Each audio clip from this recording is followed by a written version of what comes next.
어머, 서연이 맞아? 와, 40년 만에 보니 진짜. 그래도 얼굴은 알겠네. 목소리가 등 뒤에서 들려왔어요. 성문여고 졸업 40주년 동창회.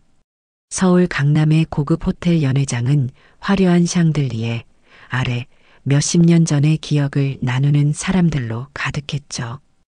홍서연은 천천히 뒤돌아섰어요. 최윤정과 그녀의 친구들, 언제나 그렇듯 무리지어 다니는 모습이었어요. 40년 전과 다를 것 없이 말이에요. 그동안 어떻게 지냈어? 결혼은 했니? 윤정의 목소리에는 반가움보다 확인하고 싶은 호기심이 먼저였어요. 60줄에 들어선 그녀의 얼굴은 여러 번의 시술로 팽팽했지만 눈빛의 서린 교만함은 여전했어요. 손목에 찬 다이아몬드 팔찌가 샹들리에 빛을 받아 번쩍였어요. 했다가 지금은 혼자 지내. 서연은 담담하게 대답했어요. 윤정의 입꼬리가 살짝 올라갔어요. 그녀가 기다렸던 대답인 듯 했어요. 그래. 우리 쪽 테이블로 올래? 다들 너 얘기 궁금해했어. 서연은 고개를 끄덕이며 그들을 따라갔어요. 천장부터 내려온 크리스탈 장식들 사이로 고등학교 시절의 기억이 물결처럼 밀려왔죠. 낡은 책가방을 메고 머리를 푹 숙인 채 교실을 들어서던 날들. 윤정의 무리가 앉은 테이블에 다가가자 모두의 시선이 서연에게 쏠렸어요. 얘들아, 서연이 왔어. 기억나지? 우리 아버지 건물 앞에서 구두 닦던. 말끝을 흐리며 윤정은 다른 친구들과 눈을 마주쳤어요. 그들은 알고 있었죠. 구두 닦기 아버지를 둔 그 여자아이를. 아, 서연아. 그래, 너무 반갑다. 근데 지금은 뭐하고 지내? 어디 다니니? 박소영이 물었어요. 그녀도 윤정의 단짝이었어요. 과거 서연의 도시락을 보고 구두약 냄새난다며 웃어대던 그 여자였죠. 병원에서 일하고 있어. 서연은 짧게 대답했어요. 병원? 어디? 윤정이 와인잔을 돌리며 물었어요. 청소부? 아니면 병원 식당? 그 순간 테이블에 앉아있던 이들의 웃음소리가 작게 터졌어요. 꾹 참고 있었던 비웃음이었죠. 서연은 입술을 살짝 깨물었어요. 옅은 주름이 진 두 손을 테이블 위에 가지런히 올려놓은 채 천천히 숨을 들이마셨죠. 테이블 한쪽에서 누군가의 휴대폰 카메라가 슬쩍 올라가는 것이 보였어요. 단체 채팅방에 올리려는 모양이었어요. 우리 남편 태성 씨와 같은 의사는 아니겠지? 윤정이 다시 입을 열었어요. 우리 남편은 개원한 지 15년이나 됐어. 병원, 집, 별장. 결혼할 때 우리 아버지가 열쇠만 4개 쥐어주셨다니까. 다른 집은 의사 사위한테 열쇠 3개 주는데 우리 집은 좀 살았잖아. 4개였지. 그녀는 마치 자연스럽게 꺼내 보이듯 손가락을 들어 열쇠 4개를 세는 신용을 했어요. 아, 남편 얘기 나와서 말인데 윤정이 목소리를 낮추며 말했어요. 너 그때 우리 태성이한테 관심 있었잖아. 근데 걔가 나중에 그러더라고. 구두 닦기 딸은 좀. 말을 흐리며 그녀는 서연의 표정을 살폈어요. 서연의 눈이 살짝 떨렸지만 금방 진정되었죠. 윤정의 뒤에서 누군가 낮게 웃었어요. 그때 윤정이 작은 봉투를 꺼내 서연 앞으로 밀었어요. 그래도 옛 친구인데 혹시 어려운 일 있으면 도움이 될까 해서. 봉투 안에는 현금이 들어있는 듯 했어요. 테이블에 있던 모든 이들의 시선이 그 봉투에 고정되었죠. 누군가의 휴대폰 카메라가 다시 한번 올라갔어요. 서연은 잠시 봉투를 바라보더니 조용히 가방에 넣었어요. 윤정의 얼굴에 승리의 미소가 번졌어요. 그때였어요. 여보, 여기 있었구나. 이거 가져다 달라던 외투. 정장 차림의 남자가 테이블로 다가왔어요. 김태성, 윤정의 남편이자 지역에서 이름난 내과 의사였죠. 윤정이 남편을 자랑하려고 일부러 물건 핑계로 불렀나 봅니다. 태성아, 우리 서연이 기억나? 같은 학교. 윤정이 말하려는 순간 남자의 표정이 굳어졌어요. 태성의 시선이 서연과 마주친 순간 그는 걸음을 멈췄어요. 그리고 갑자기 허리를 깊이 숙였어요. 홍서연 원장님? 그의 목소리는 거의 속삭임에 가까웠어요. 정말 죄송합니다. 원장님께서 이 자리에 계실 줄은 몰랐습니다. 90도로 숙인 그의 자세는 경직되어 있었어요. 테이블에 있던 사람들의 표정이 순식간에 얼어붙었어요. 윤정의 와인잔이 공중에서 멈췄죠. 여보, 무슨? 윤정이 당황해 말을 더듬었어요. 태성은 고개를 들지 않은 채 말했어요. 당신이 말하던 홍 원장님이 홍서연이었어? 서연은 조용히 가방에서 명함을 꺼내서 친구들에게 돌렸습니다. 두꺼운 양피지 위에 은색 활자로 새겨진 글자가 샹들리에 빛에 반짝였죠. 의료법인 온유재단 희귀난 치질환 특화 홍서연 종합병원장. 태성도 두 손으로 공손히 명함을 받았어요. 그의 손이 미세하게 떨리고 있었어요. 원장님, 정말 죄송합니다. 제가 면접 볼 때도 못 배웠는데 오늘 이렇게. 윤정이 벌떡 일어섰어요. 뭐? 면접? 무슨 소리야? 태성은 아내를 힐끗 보더니 낮은 목소리로 말했어요. 내가 3년 전에 원장님 병원에 심장내과 과장 지원했었어. 면접에서 탈락했어. 정적이 테이블을 감쌌어요. 윤정의 얼굴에서 혈색이 빠져나갔어요. 그녀의 손에 들린 와인잔이 살짝 기울어 붉은 액체가 흰 테이블보 위로 떨어졌죠. 진짜야? 그 병원이 내가 세운 거야? 동창 중 한 명이 믿기지 않는다는 듯 물었어요. 서연은 아무 말도 하지 않았어요. 그저 조용히 고개를 끄덕였을 뿐이죠. 누군가가 목을 가다듬었어요. 다른 누군가는 핸드폰을 만지작거리며 검색하는 듯 했죠. 그리고 또 다른 누군가의 표정이 확 바뀌었어요. 온유재단. 서울대 의대에서 기부한 그 재단이야? 태성이 고개를 끄덕였어요. 희귀질환 연구로 국제적으로도 인정받은 곳이지. 서연은 다시 한번 고개를 숙여 인사했어요. 그리고 아무 말 없이 자리에서 일어났어요. 정적 속에서 그녀의 구두 소리만이 또렷했어요.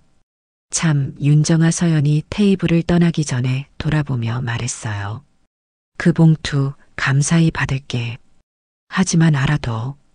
이 금액이면 우리 병원 1층 로비 기부자 명단에도 이름 하나 새길 수 없어. 좋은 곳에 쓸게. 그녀의 말에 테이블에 있던 모든 이들이 숨을 멈췄어요. 윤정의 얼굴은 창백함을 넘어 푸르게 변했어요. 서연은 우아한 걸음으로 엘리베이터를 향해 걸어갔어요. 뒤에서 누군가 급한 발소리가 들렸어요. 서연아, 잠깐만. 윤정이었어요. 그녀의 얼굴은 당황과 공포, 그리고 무언가 알 수 없는 감정으로 뒤섞여 있었어요. 그게, 나는 몰랐어. 정말 몰랐어. 내가 그런. 서연은 잠시 그녀를 바라보았어요. 40년이 지났지만 그 눈빛은 변하지 않았어요. 달라진 것이 있다면. 윤정아. 서연이 처음으로 그녀의 이름을 불렀어요. 열쇠가 몇 개든 중요한 건 그걸 어떻게 쓰느냐야. 엘리베이터 문이 열렸고 서연은 그 안으로 조용히 들어갔어요. 문이 닫히기 직전 윤정의 얼굴에 당혹감이 스쳐 지나갔어요. 뒤에서 누군가의 휴대폰 카메라가 이 모든 장면을 담고 있었어요. 이제 더 이상 고개를 숙이는 사람은 서연이 아니었죠. 하지만 이것은 시작에 불과했어요. 서연은 40년간 단 한 번도 동창회에 참석한 적이 없었습니다. 매번 초대장은 받았지만 바쁜 일정과 지워버리고 싶은 기억을 핑계로 모두 거절했죠. 그러나 이번만큼은 달랐어요. 아버지가 돌아가신 지 정확히 20주년이 되는 날, 아버지의 마지막 편지를 다시 읽으며 결심했습니다. 이제는 내 이름을 온전히 마주할 때가 됐다고. 마침 바로 다음 날 40주년 동창회 초대장이 도착했어요. 우연이 아닌 것처럼 느껴지는 타이밍이었습니다. 엘리베이터가 내려가는 동안 서연은 숨을 깊게 들이마셨어요. 유리 벽면에 비친 자신의 모습이 낯설게 느껴졌어요. 검은색 정장에 단정하게 묶은 머리, 그리고 눈가에 희미하게 자리 잡은 주름들. 40년이라는 세월이 그녀의 얼굴에도 흔적을 남겼지만 그 눈빛만은 달라져 있었습니다. 더 이상 아래로 향하지 않는 시선이었죠. 가방에서 윤정이 건넨 봉투를 꺼내 들었어요. 아직 열어보지 않았지만 무게로 보아 현금이 들어있는 것은 분명했습니다. 하지만 그녀는 돈 때문에 봉투를 받은 것이 아니었죠. 이 봉투가 그녀에게 필요한 이유는 따로 있었습니다. 1층 로비에 도착하자 서연은 출구를 향해 걸었어요. 호텔 정문 유리창에 비친 동창회 현수막이 눈에 들어왔어요. 성문여고 40주년 졸업생 동창회. 여전히 우리는 이름으로 만납니다. 이름으로 만납니다. 그 문구가 가슴을 찔렀어요. 그 시절 그녀에게 이름은 숨기고 싶은 것이었습니다. 구두 닦기의 딸이라는 이름표. 그러나 지금은 달랐어요. 이제 그 이름은 병원 벽에 새겨져 있었습니다. 밖으로 나가려는 순간 뒤에서 누군가 그녀를 불렀어요. 서연아. 돌아보니 김지은이었습니다. 40년 전 교실 맨 뒷자리에 조용히 앉아있던 그 여자아이. 지금은 단정한 회색 원피스를 입은 60대 여성이 되어 있었죠. 지은아. 서연은 그녀를 바라보았어요. 지은은 다가와 서연의 손을 잡았어요. 그녀의 손은 따뜻했습니다. 알고 있었어? 서연이 물었어요. 지은은 고개를 끄덕였습니다. 신문에서 봤어. 온유재단 기사를. 내 사진을 보는 순간 알았지. 로비의 대리석 바닥에 그들의 그림자가 길게 드리워졌어요. 밖에서는 봄비가 내리기 시작했습니다. 기억나? 지은이 창밖을 가리켰어요. 그때처럼 비가 오네. 서연의 기억 속으로 40년 전 어느 비 오는 날이 밀려왔어요. 교문 앞 우산을 든 아버지가 서 있었죠. 서연아, 우산 가져가라. 그러나 당시 서연은 친구들 앞에서 고개를 숙이고 달아났습니다. 최윤정이 자기네 아버지 건물에서 서연 아버지가 구두 닦기 한다고 소문을 낸 이후 친구들의 괴롭힘이 정말 심해졌었죠. 아버지의 초라한 모습, 손에 묻은 검은 얼룩들, 낡은 우산. 모든 것이 부끄러웠습니다. 빗속을 뛰어가는 서연의 뒤로 조용히 누군가 우산을 받쳐들었어요. 지은이었습니다. 그때 우산 씌워준 거 고마웠어. 서연이 말했어요. 지은은 미소 지었습니다. 기억하는구나. 어떻게 잊겠어. 그때 너만 날 봐줬는데. 지은은 서연의 손을 더 꼭 쥐었어요. 내가 잘 되어서 기뻐. 정말로. 그 말에는 오래된 친구를 향한 진심이 담겨 있는 듯 했어요. 병원 개원 10주년 행사, 고지지? 지은이 갑자기 물었어요. 서연은 잠시 놀란 듯 했습니다. 어떻게 알았어? 신문에서 봤어. 큰 행사라던데. 나도 초대해 줄래? 서연은 미소 지었어요. 물론이지. 다음 주 목요일이야. 초대장 보낼게. 지은은 서연을 꼭 안아주었습니다. 그러나 그녀가 돌아서는 순간 휴대폰을 꺼내 누군가에게 메시지를 보내는 모습이 서연의 눈에 들어왔어요. 서연은 아무 말 없이 그 모습을 지켜보기만 했어요. 호텔 밖으로 나오자 봄비가 서연의 얼굴을 적셨습니다. 차 키를 건네받으며 그녀는 문득 하늘을 올려다보았어요. 빗방울 사이로 희미한 햇살이 비치고 있었습니다. 차에 오르기 전 호텔 입구에 모여 있는 동창들이 눈에 들어왔어요. 그들 사이에서 윤정의 모습은 보이지 않았어요. 아마도 아직 위층에 남아 있을 것입니다. 자신의 자리에서 쥐어진 현실을 받아들이지 못한 채 운전석에 앉은 서연은 백미러를 통해 호텔을 바라보았어요. 40년 전 그 교문과 겹쳐 보이는 건물이었어요. 그때도 지금도 그녀는 그곳을 뒤로하고 앞으로 나아가고 있었습니다. 다만 이제는 고개를 숙이지 않았어요. 빗소리를 배경으로 서연의 기억은 더 깊은 과거로 돌아갔어요. 고등학교 2학년 그날도 비가 내리고 있었습니다. 윤정의 아버지가 소유한 남대문 건물의 지하. 서연의 아버지 홍만식은 그곳에서 구두를 닦는 일을 하고 있었어요.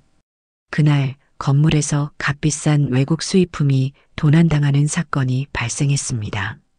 이자가 훔쳤다고요. 어제 저녁에 여기 청소하는 거 봤어요. 건물 관리인이 아버지를 가리키며 소리쳤어요. 서연의 아버지는 당황한 얼굴로 고개를 저었습니다. 아닙니다. 제가 그런 짓을 왜 합니까? 저는 그저 구두만 닦았을 뿐입니다. 하지만 아무도 그의 말을 믿지 않았어요. 윤정의 아버지 최상무가 직접 내려와 상황을 지켜보고 있었죠. 경찰을 부르세요. 최상무의 말 한마디에 관리인이 전화기를 들었어요. 그때 서연의 아버지는 최상무 앞에 무릎을 꿇었습니다. 제발 경찰은 부르지 말아 주십시오. 제가 정말 그런 짓을 하지 않았습니다. 저에게는 학교 다니는 딸이 있습니다. 이런 일이 알려지면 딸아이가 학교에서 어떻게 지낼 수 있겠습니까?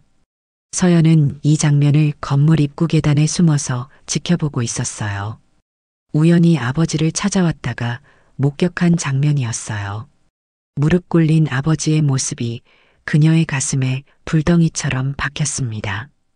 홍만식, 그게 당신 이름이지? 최상무가 내려다보며 물었어요.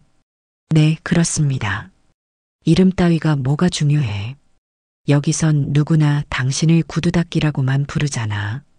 최상무의 말에 주변에서 웃음소리가 터져 나왔어요. 아버지의 어깨가 떨렸습니다. 증거가 나올 때까지 당신은 이 건물에 출입 금지야. 지금 여기 뒤져서 물건이 나오면 바로 경찰에 신고할 거고. 무릎 꿇은 아버지의 모습을 본 서연은 그대로 도망쳤어요. 수치심과 분노, 그리고 슬픔이 뒤섞인 감정으로 집에 도착한 그녀는 침대에 엎드려 울었습니다. 다음 날 학교에서 윤정이 서연에게 다가왔어요. 야, 너희 아버지 우리 아빠한테 무릎 꿇었다며? 도둑질했다고? 서연은 얼굴이 하얗게 변했어요. 그게 무슨... 우리 집 관리인한테 들었어. 어제 너희 아버지가 귀중품 훔치다 걸려서 우리 아빠한테 빌었다던데? 그 소문은 삽시간에 학교 전체로 퍼졌어요. 서연은 한동안 도둑의 딸이라는 별명으로 불렸어요.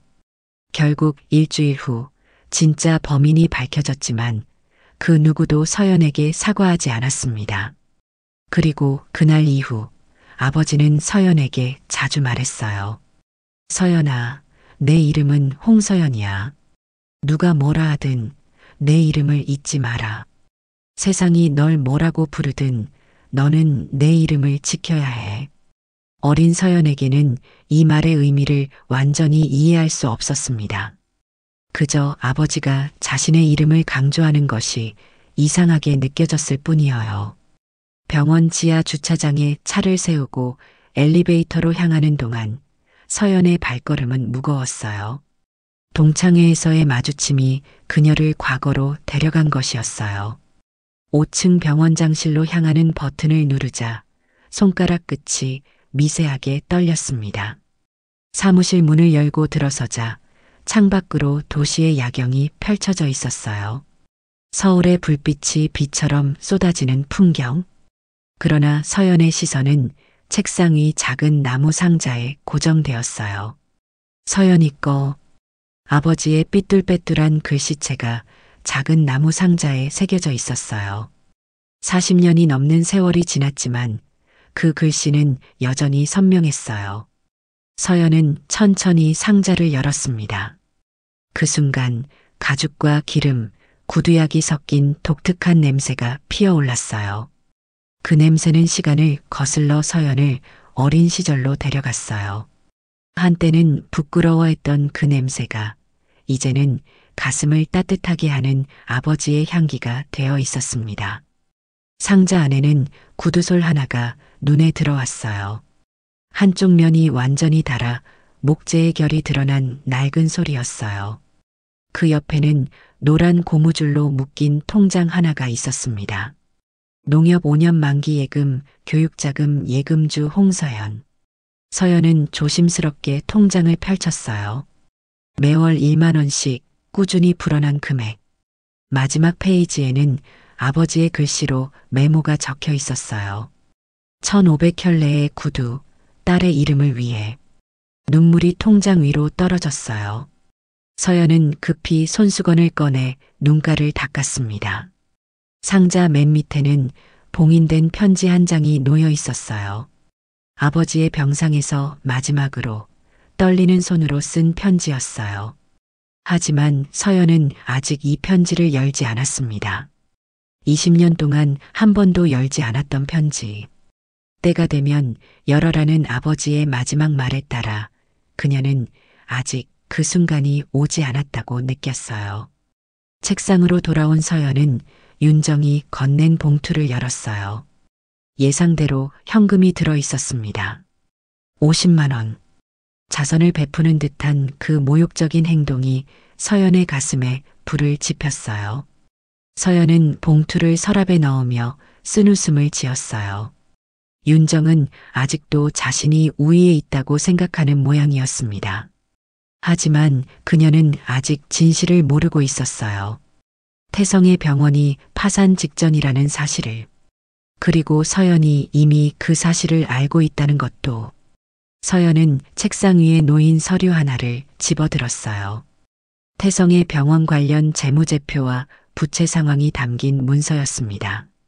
2달 전 태성이 비밀리에 서연의 병원에 합병을 제안하며 보내온 자료였어요. 면접을 탈락한 후에도 다른 방법으로 접촉을 시도했던 것이죠. 내가 진짜 원하는 건 돈이 아니야. 서연은 부채 목록을 가만히 바라보았어요. 그 목록에는 윤정 아버지의 회사명도 있었어요. 최상무는 사위의 병원에 거액을 투자했던 겁니다. 그리고 그 투자금은 지금 모두 날아갈 위기에 처해 있었어요. 서연은 문서를 내려놓고 책상 위에 놓인 병원 개원 10주년 안내 브로셔를 바라보았어요. 다음 주 목요일 모든 것이 드러날 날이었습니다. 그 행사장에는 특별한 손님들이 초대될 예정이었어요. 전화기가 울렸어요. 원장님 지은이라는 분께서 전화하셨습니다. 병원 행사에 대해 문의하셨다고 합니다. 알겠어요. 초대장을 발송해 드리세요. 서연은 전화를 끊고 창가로 걸어갔어요. 비가 그치기 시작한 서울의 밤하늘에 별이 하나둘 보이기 시작했어요. 아버지, 이제 내 이름을 되찾을 시간이 왔어요. 아버지가 무릎 꿇었던 그 장소에서 이제 모든 진실이 밝혀질 것입니다. 그날의 일이 단순한 실수가 아니었다는 것을. 윤정의 아버지가 일부러 서연의 아버지에게 누명을 씌웠다는 것을. 그리고 그 누명이 모든 불행의 시작이었다는 것을. 다음 날 아침 서연은 평소보다 일찍 병원에 도착했어요. 개원 10주년 행사 준비를 마무리하기 위해서였죠. 그녀의 사무실 문을 두드리는 소리가 들렸어요. 들어오세요. 김 교수가 문을 열고 들어왔어요. 병원 내과 과장이자 서연의 의대 동기였죠. 원장님, 어제 동창회는 어떠셨어요? 김 교수가 물었어요. 서연은 미소를 지었습니다. 예상대로였어. 발길 옮기기 싫었지만 갈 필요가 있었어. 김 교수는 책상 위에 서류 하나를 올려놓았어요. 이번 10주년 행사에 초대된 명단이에요. 정말 이 사람들도 초대하실 건가요? 서연은 명단을 훑어보았어요. 윤정과 태성 그리고 최상무의 이름이 있었어요. 네, 모두 초대해요. 특히 최상무님은 꼭 오셔야 해요. 정말 괜찮으실지 모르겠어요. 그분은 아시잖아요. 원장님 아버님께. 서연은 손을 들어 김 교수의 말을 끊었습니다. 지난 일이야. 이제는 모든 것이 제자리를 찾을 때가 됐어. 김 교수는 고개를 끄덕이고 자리를 떠났어요. 문이 닫히자 서연의 표정이 순식간에 굳어졌어요. 창밖으로 시선을 돌리며 그녀의 기억은 다시 한번 과거로 돌아갔어요. 고등학교 3학년 대학 입시를 앞둔 시기였습니다. 서연은 반에서 항상 1등을 놓치지 않는 우등생이었어요. 그녀의 꿈은 의사가 되는 것이었죠. 어머니의 지병을 치료해주고 싶었어요. 서연은 학교에서 소외되는 일이 많았지만 공부만큼은 누구에게도 뒤지지 않았어요. 담임 선생님은 그녀를 서울대 의대 입학 추천해주기로 했어요. 그녀의 성적과 환경을 고려한 결정이었죠. 그날 교무실에서 나오던 서연은 윤정과 마주쳤습니다. 야, 서연아. 너 서울대 의대 입학 추천받았다며? 윤정이 물었어요. 서연은 조심스럽게 고개를 끄덕였어요. 응. 윤정의 얼굴이 일그러졌어요. 너 같은 애가 어떻게 서울대를? 그것도 의대? 나도 열심히 공부했어. 서연이 작은 목소리로 말했어요. 윤정이 코웃음을 쳤어요. 그래. 근데 공부만 잘한다고 다 되는 건 아니잖아. 우리 집이 서울대에 큰 기부를 했다는 거 알아? 아빠가 서울대 발전기금 위원회 위원이시거든. 서연은 아무 말도 하지 않았어요. 그저 고개를 숙인 채 자리를 떠나려 했죠. 야, 가지 마. 윤정이 서연의 팔을 잡았어요. 내가 사실대로 말해줄게. 너 같은 애는 아무리 성적이 좋아도 의대 못 가. 특히 서울대 의대는 내 아버지가 누군지 알면 절대 안 받아줄걸? 그 말에 서연이 우뚝 멈춰 섰어요. 무슨 소리야? 윤정의 입꼬리가 올라갔어요. 모르는 척하지 마. 너희 아버지 정과자 맞잖아. 우리 아빠한테서 물건 훔치다 걸렸잖아. 그건 오해였잖아. 서연이 떨리는 목소리로 말했어요. 정말? 그럼 왜 무릎 꿇고 빌었어? 범인이 따로 있었다면서? 근데 왜 경찰은 안 불렀대? 그거 다 너 학교 다니게 하려고 우리 아버지가 봐주신 거야. 그런 은혜도 모르고. 서연은 입술을 깨물었어요. 분노와 수치심이 뒤섞였지만 말대꾸할 힘이 없었어요. 그날 이후 학교에 이상한 소문이 돌기 시작했어요. 서연이 시험에서 부정행위를 했다는 소문. 교실 뒤편에 붙은 종이에는 도둑의 딸, 부정행위라는 글귀가 적혀 있었어요. 담임 선생님은 서연을 불렀어요. 서연아, 어제 모의고사 때 부정행위를 했다는 제보가 있었어. 주변 학생들 진술도 있고. 선생님, 저는 그런 적 없어요. 서연이 울먹이며 말했어요.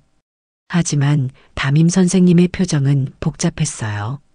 미안하다, 서연아.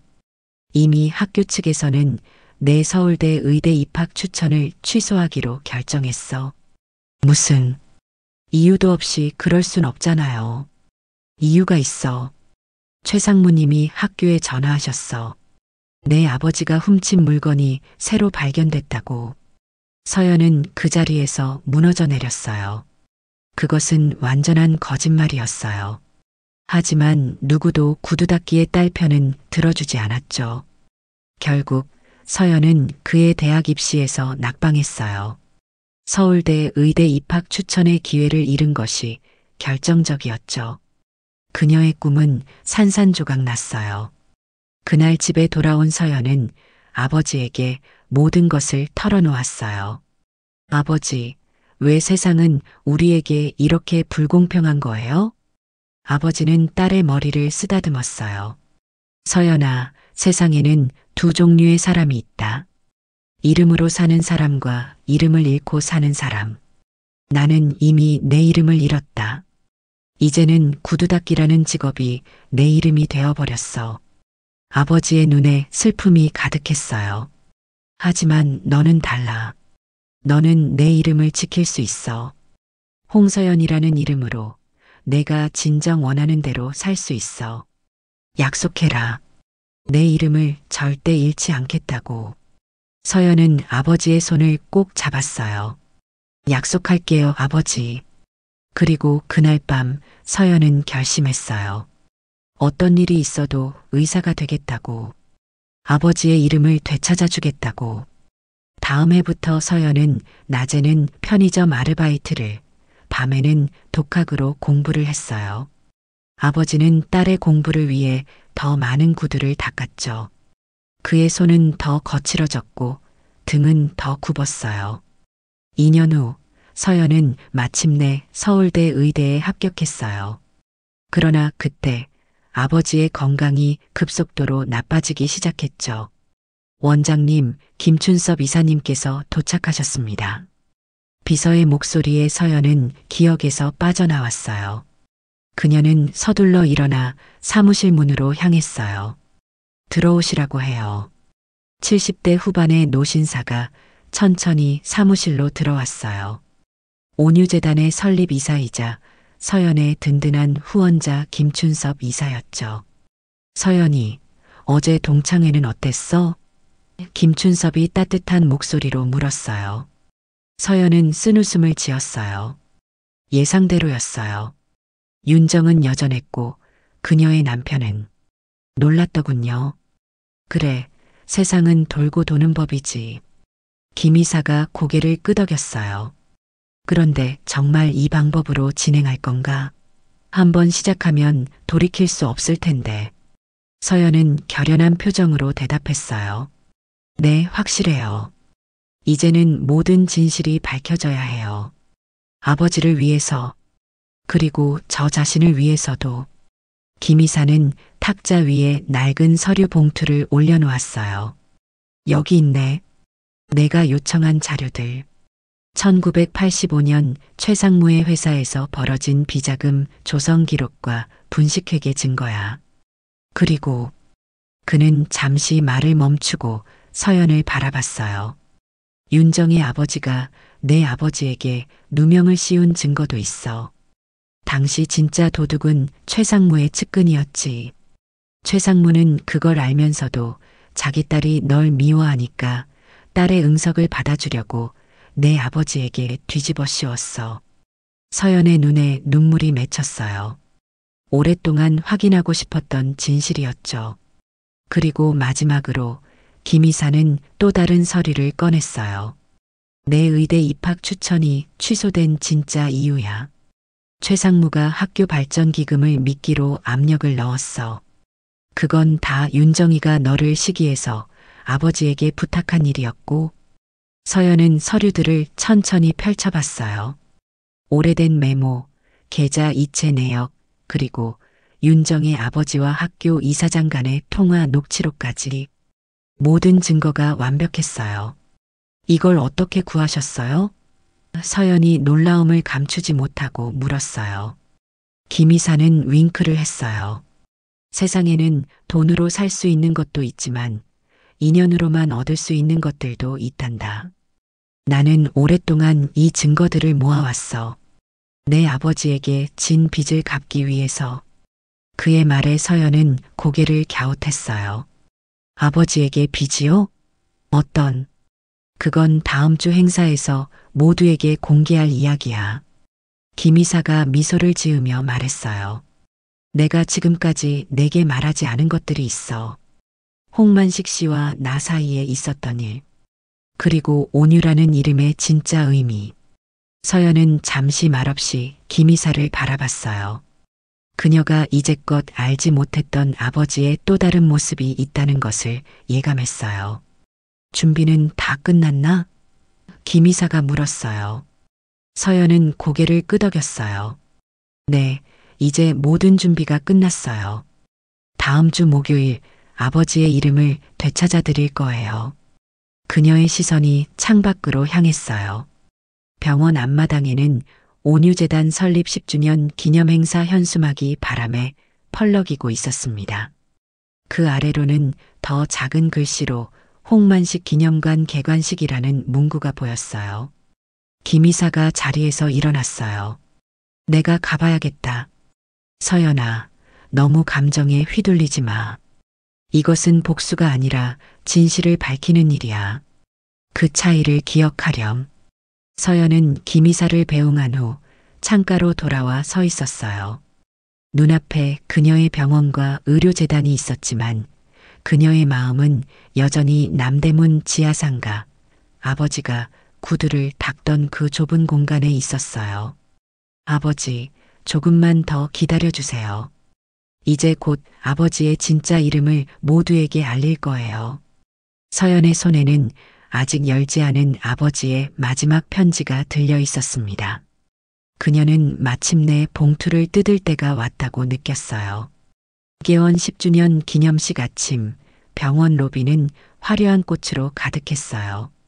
서연은 사무실 창문을 통해 도착하는 내빈들을 지켜봤어요. 의료계 인사들, 정부 관계자들, 그리고 오늘의 주인공이 될 특별한 손님들까지. 그 중에서 낮은 수군거림이 들리는 한 무리가 눈에 띄었어요.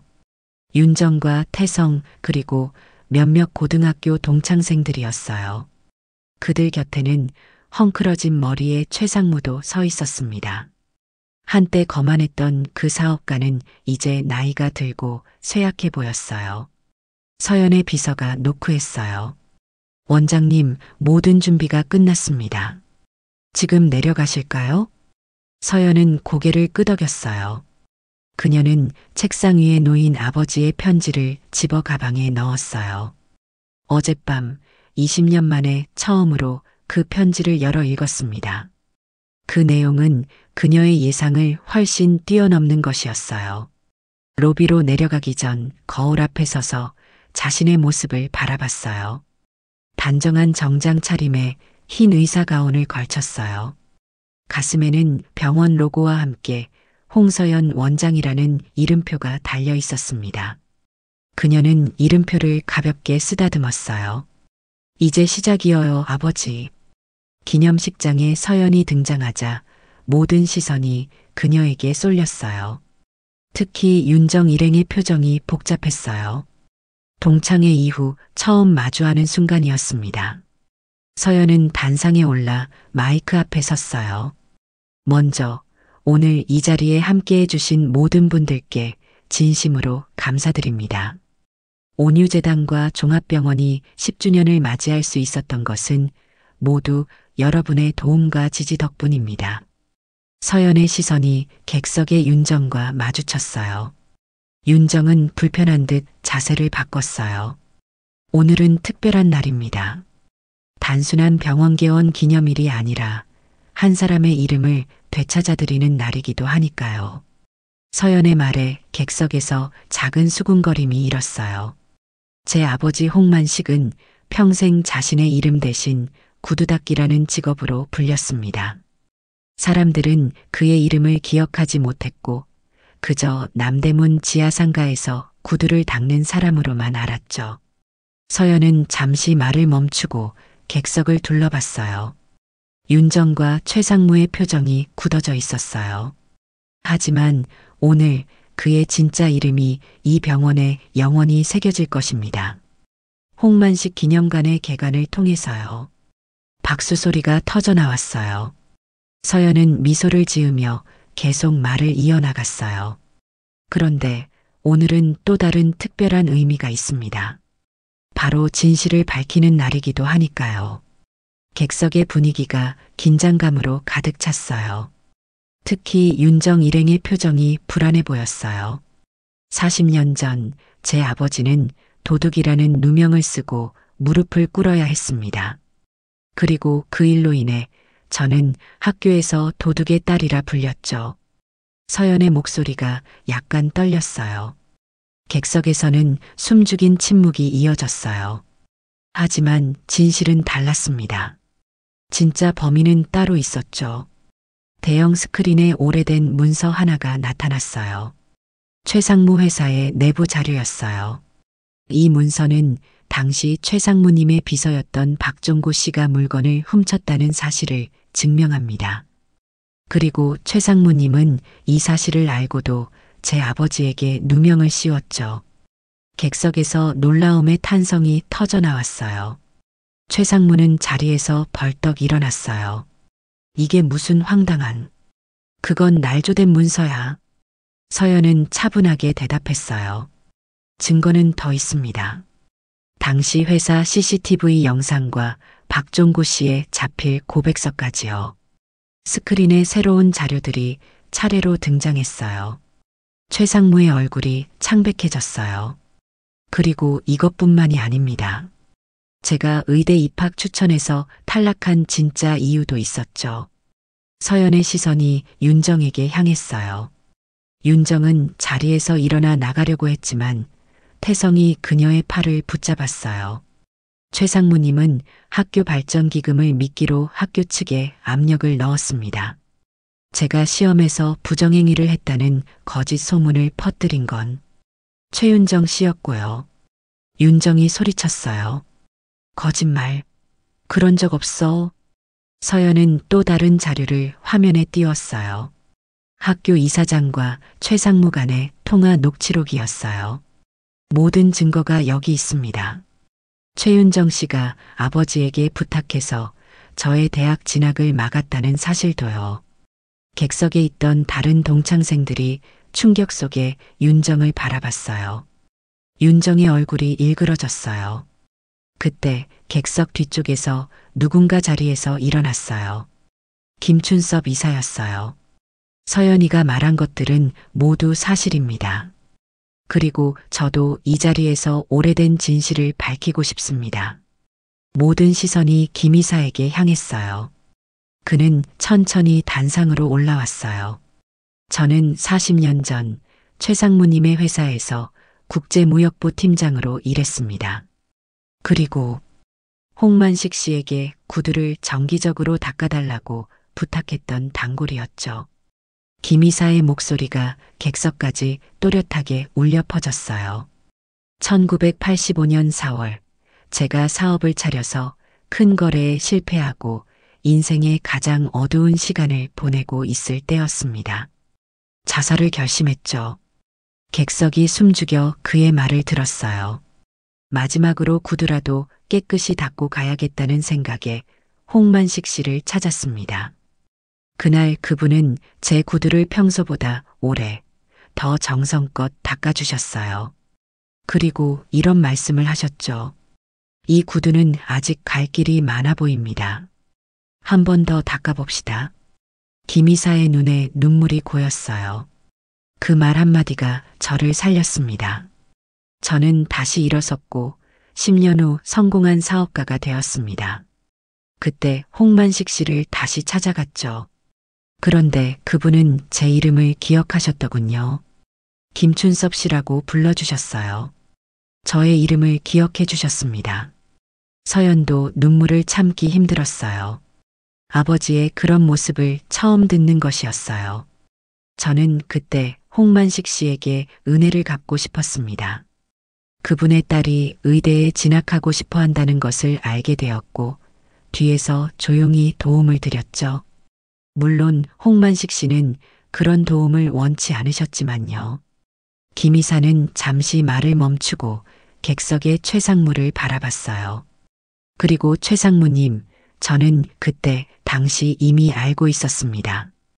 홍만식 씨에게 누명을 씌운 것도 그분의 딸에게 더 큰 상처를 준 것도 모두요. 증거를 모으는데 오랜 시간이 걸렸지만 결국 모든 진실은 밝혀지는 법입니다. 최상무는 이제 완전히 패배한 표정이었어요.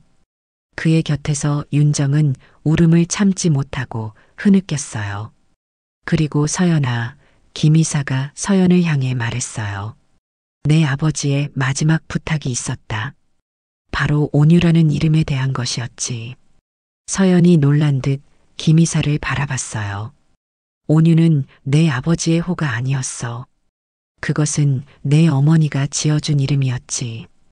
온전한 이름을 유지하라는 뜻이었어. 내 아버지는 비록 구두닦이로 불렸지만 끝까지 자신의 이름인 홍만식을 잊지 않았어. 그리고 너에게도 그 가치를 물려주고 싶었던 거야. 서연의 눈에서 눈물이 흘러내렸어요. 그녀는 가방에서 아버지의 편지를 꺼냈어요. 어젯밤 20년 만에 아버지의 마지막 편지를 열어봤습니다. 그 안에는 이런 내용이 있었어요. 서연은 떨리는 목소리로 편지를 읽기 시작했어요. 서연아, 아버지는 내 이름을 지키지 못했다.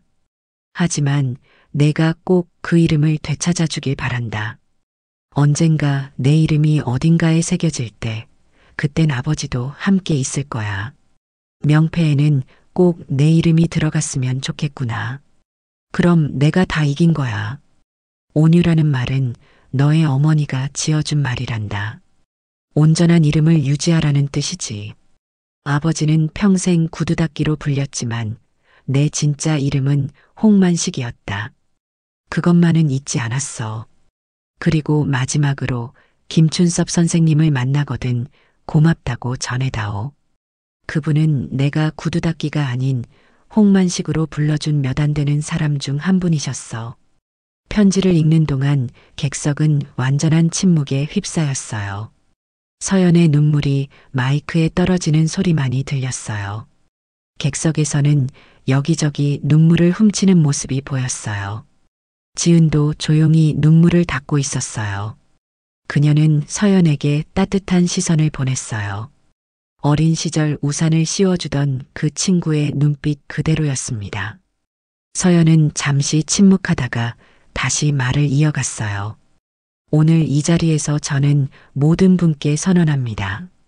이제 홍만식이라는 이름은 더 이상 잊혀진 이름이 아닙니다. 우리 병원의 새로운 기념관 이름으로, 그리고 희귀난치병 환자들을 위한 특별 기금의 이름으로 영원히 기억될 것입니다. 박수 소리가 크게 터져 나왔어요. 최상무와 윤정은 이제 완전히 기가 꺾인 모습이었어요. 태성은 아내의 어깨를 감싸며 그녀를 진정시키려 했지만 윤정은 울음을 멈추지 못했어요. 행사가 끝나갈 무렵 윤정이 무대 앞으로 걸어왔어요. 그녀의 화장은 눈물로 모두 지워져 있었고 팽팽하던 얼굴은 이제 그저 지친 60대 여성의 모습이었어요. 서연아. 윤정이 떨리는 목소리로 불렀어요. 정말 미안해. 그녀는 서연 앞에 무릎을 꿇으려 했지만 서연이 그녀의 팔을 잡아 일으켰어요. 무릎 꿇지 마. 그건 우리 아버지가 평생 겪어야 했던 수모야. 이제 그만 끝내자, 윤정아. 서연의 말에 윤정은 더 크게 흐느꼈어요. 어떻게 날 용서할 수 있어? 서연은 진심 어린 눈빛으로 대답했어요. 용서는 남을 위한 게 아니라 나 자신을 위한 거야. 이제 우리 모두 자유로워질 시간이야. 그때 태성이 다가와 서연에게 정중히 고개를 숙였어요. 원장님, 정말 죄송합니다. 그런데 제 병원 인수 제안은 어떻게 생각하고 계신지. 서연은 잠시 태성을 바라봤어요. 당신이 비밀리에 보낸 인수 제안서는 잘 검토했어요. 태성이 안도의 표정을 지었어요. 윤정이 놀란 눈으로 남편을 바라봤어요. 태성아, 무슨 소리야? 무슨 인수 제안? 태성은 힘없이 아내를 바라봤어요. 미안해, 윤정아. 말하려고 했어. 우리 병원이 파산 직전이야. 부채가 너무 많아. 마지막 방법으로 서연. 아니, 홍 원장님께 인수를 제안했어. 윤정의 얼굴이 창백해졌어요. 서연은 차분하게 말했어요. 인수 계약은 이미 준비되어 있어요. 조건은 당신이 제안한 그대로 병원 인력도 승계할 생각이에요. 태성의 표정이 밝아졌어요. 정말요? 감사합니다, 원장님. 단 서연이 말을 이었어요. 한 가지 조건이 있어요. 병원 이름을 바꿔야 해요. 이제부터는 홍만식 기념의원으로요. 태성은 망설임 없이 고개를 끄덕였어요. 당연합니다. 기꺼이 수락합니다. 윤정은 말없이 남편과 서연을 번갈아 바라봤어요. 그녀의 눈에는 혼란과 충격, 그리고 어쩌면 깨달음이 서려 있었어요. 행사가 끝나고 대부분의 사람들이 떠난 후에도 서연은 새로 완공된 홍만식 기념관 앞에 홀로 서 있었어요. 붉은 벽돌로 지어진 현대적인 건물 정면에는 아버지의 이름이 큼직하게 새겨져 있었어요. 홍만식 기념관 희귀난치병 연구센터. 유리문 너머로 로비가 보였어요. 그곳에는 아버지의 대형 사진과 그의 구두솔, 그리고 서연이 어렸을 때 아버지가 쓰던 낡은 앙치마가 전시되어 있었어요. 원장님, 김춘섭 이사의 목소리가 들렸어요. 서연은 돌아보며 미소 지었어요. 정말 멋진 행사였어요, 김 이사님. 아버지도 분명 기뻐하셨을 거예요. 김 이사는 서연의 곁에 서서 기념관을 바라봤어요.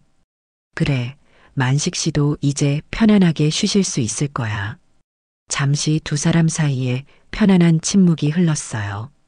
서연아, 궁금한 게 있어. 김 이사가 말했어요. 내가 윤정이와 최상무를 용서한 것처럼 보였는데 정말 용서한 거니? 서연은 깊은 숨을 내쉬었어요. 완전히는 아니에요. 하지만 복수보다 더 중요한 것이 있다는 걸 깨달았어요. 아버지의 이름을 되찾아드리는 일이었죠. 김 이사가 고개를 끄덕였어요. 내 아버지는 항상 내가 자랑스러웠을 거야. 특히 오늘 같은 날에는. 서연은 가방에서 작은 상자를 꺼냈어요. 아버지의 구두약통이었어요. 이제 이건 기념관에 전시할 거예요. 그런데 그 전에 한 번 더 사용하고 싶어요. 그녀는 기념관 입구 벤치에 앉아 상자를 열었어요. 40년이 넘은 구두약통에서는 여전히 그 특유의 향이 났어요. 서연은 낡은 솔을 꺼내 자신의 검은 구두를 닦기 시작했어요. 원장님, 김 이사가 놀란 듯 말했어요. 괜찮아요. 서연이 대답했어요. 이건 수치스러운 일이 아니에요. 아버지의 일이니까요. 그리고 이제는 제 일이기도 하고요. 그녀의 손길은 정성스러웠어요. 마치 오래전 아버지가 구두를 닦던 그 모습 그대로였어요. 구두를 닦는 동안 서연의 마음은 평온했어요. 어린 시절 구두약 냄새를 창피해했던 자신이 이제는 이 향기에서 위로를 찾는다는 게 신기했어요. 만식 씨도 항상 이렇게 하셨어. 김 이사가 감탄하듯 말했어요.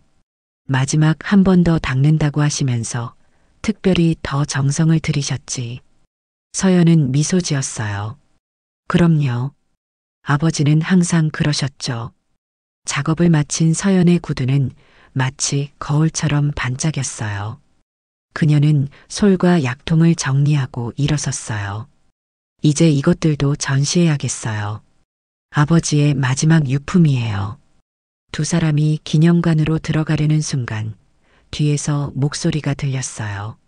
서연아. 돌아보니 윤정이 혼자 서 있었어요. 행사장 의자에 앉아있던 그녀가 이제야 서연에게 다가온 것 같았어요.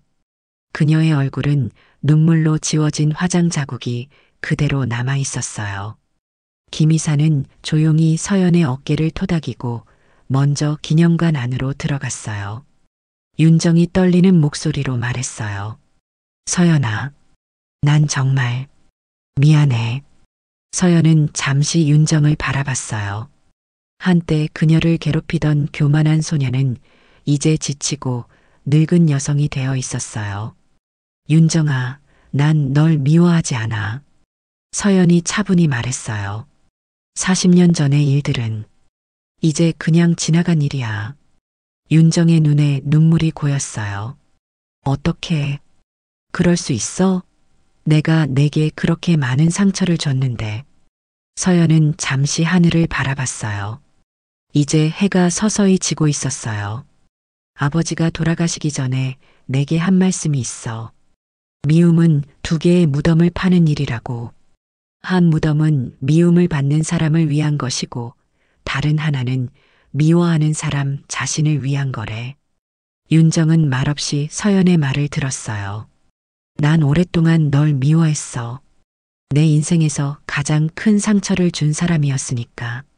하지만 어느 순간 깨달았지. 그 미움이 나를 더 아프게 한다는 걸.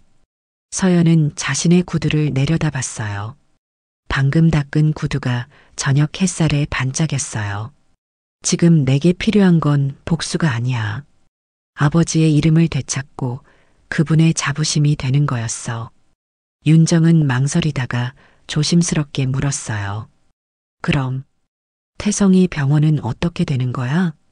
서연은 미소 지었어요. 계약대로 진행할 거야. 너희가 걱정할 필요는 없어. 태성 씨는 계속 그곳에서 일할 수 있고 직원들도 그대로 유지돼. 윤정의 표정이 밝아졌어요. 정말? 그럴 필요 없는데. 난 사업가야, 윤정아. 서연이 말했어요. 태성 씨의 병원은 우리 의료 네트워크에 필요해. 이건 자선이 아니라 비즈니스야. 윤정은 고개를 숙이고 말했어요. 그래도 고마워. 그리고 이것도 알아둬. 서연이 덧붙였어요. 태성 씨가 3년 전 우리 병원 심장내과 과장 면접에서 탈락한 것. 그건 그의 실력 때문이 아니었어. 내가 직접 거절했어. 윤정이 놀란 눈으로 서연을 바라봤어요. 그땐 아직 내 마음이 정리되지 않았어. 하지만 이제는 달라. 그의 실력은 우리에게 필요해. 서연이 기념관 쪽으로 걸음을 옮겼어요. 윤정이 그녀를 따라 걸었어요. 서연아, 한 가지만 더 물어봐도 될까? 왜 하필 지금이야? 왜 40년이나 기다렸어? 서연은 걸음을 멈추고 윤정을 바라봤어요. 때가 오기를 기다렸던 거야. 아버지를 기리기에 가장 완벽한 방법으로. 그들은 함께 기념관 입구에 도착했어요. 문 위에 있는 아버지의 이름이 석양에 붉게 빛났어요. 들어와. 서연이 말했어요. 아버지를 소개해 줄게. 기념관 안으로 들어서자 아버지의 대형 초상화가 그들을 맞이했어요. 사진 속 아버지는 구두를 닦고 있었지만 그의 표정은 자부심으로 가득했어요. 그 옆에는 작은 명판이 있었어요. 홍만식, 1932년 출생, 2005년 사망. 구두 닦기가 아닌 한 사람의 이름으로 수많은 사람들의 발길을 밝혀주다. 윤정은 사진 앞에 서서 잠시 침묵했어요. 그리고 조용히 고개를 숙였어요. 홍만식 선생님, 정말 죄송했습니다. 그 말이 기념관 안에 울려 퍼졌어요. 마치 오래 묻어둔 용서의 기도처럼. 서연은 한쪽 전시관으로 윤정을 안내했어요. 그곳에는 아버지의 구두 닦기 도구들이 전시되어 있었어요. 이 솔로 몇 켤레의 구두를 닦으셨는지 몰라. 서연이 말했어요. 그 중에 아버지가 김춘섭 이사님의 인생도 바꿨어. 그때 기념관 저쪽에서 누군가 다가왔어요. 지은이었어요. 서연아, 내가 좀 늦었구나. 서연은 미소 지으며 지은을 안아줬어요. 괜찮아. 이제 막 시작했어. 지은은 윤정을 보고 잠시 긴장한 듯 했지만 서연이 부드럽게 두 사람을 소개했어요.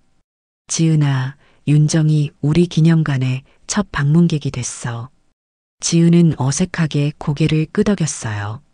세 여성 사이에 미묘한 정적이 흘렀어요. 참, 두 사람에게 보여주고 싶은 게 있어. 서연이 말했어요. 그녀는 특별 전시실로 그들을 안내했어요. 그곳에는 감사의 편지라는 제목의 전시가 있었어요. 수백 통의 편지와 카드가 벽에 붙어 있었어요. 이건 우리 병원에서 치료받은 희귀질환 환자들의 감사 편지야. 아버지의 이름을 딴 연구센터 덕분에 살아난 사람들지. 윤정과 지은은 놀라움에 입을 다물지 못했어요. 편지들은 다양한 연령대의 사람들, 어린아이부터 노인까지 다양한 손글씨로 쓰여 있었어요. 이게 진짜 성공 아니겠니? 서연이 부드럽게 말했어요. 돈도 명예도 아닌 누군가의 삶을 바꾸는 것. 아버지가 구두를 닦으며 그러셨던 것처럼 새 여성은 잠시 그 편지들을 바라봤어요. 60년이 넘는 세월 동안 각자의 길을 걸어왔지만 이 순간만큼은 같은 감정을 나누고 있었어요. 서연아. 지은이 조용히 물었어요. 내가 이 모든 것을 이룬 비결이 뭐야? 서연은 잠시 생각에 잠겼다가 대답했어요. 아버지의 말씀대로 살았을 뿐이야. 복수와 미움이 아닌 내 이름을 지켜라. 그러면 언젠가 그 이름이 너를 지켜줄 것이다. 그녀는 마지막으로 새로 설치된 아버지의 동상을 향해 걸어갔어요. 검은 대리석 받침대 위에 구두를 닦고 있는 아버지의 브론즈 조각상이 있었어요. 그 조각상 아래에는 작은 명판이 있었어요. 서연은 명판 위를 손으로 쓸며 글자를 읽었어요. 이름은 단지 소리에 불과하지만 그것이 어떻게 불리느냐에 따라 모든 것이 달라진다. 홍만식. 석양이 완전히 지고 기념관의 조명이 하나둘 켜지기 시작했어요. 그 빛 아래에서 서연의 얼굴은 평화로워 보였어요. 마침내 아버지의 명예와 이름을 되찾아들인 딸의 얼굴이었습니다. 이제 됐어요, 아버지. 아버지의 이름은 더 이상 잊혀지지 않을 거예요. 고생 많으셨어요. 감사합니다. 구두 닦기의 딸이었던 그녀는 이제 아버지의 이름이 새겨진 종합병원의 원장이 되어 있었어요. 그리고 그것은 단순한 성공 스토리가 아니라 한 사람의 이름을 되찾아준 사랑의 이야기였습니다. 오늘 이야기가 마음에 드셨다면 좋아요와 구독 잊지 마세요. 여러분의 따뜻한 댓글 하나가 정말 큰 힘이 됩니다.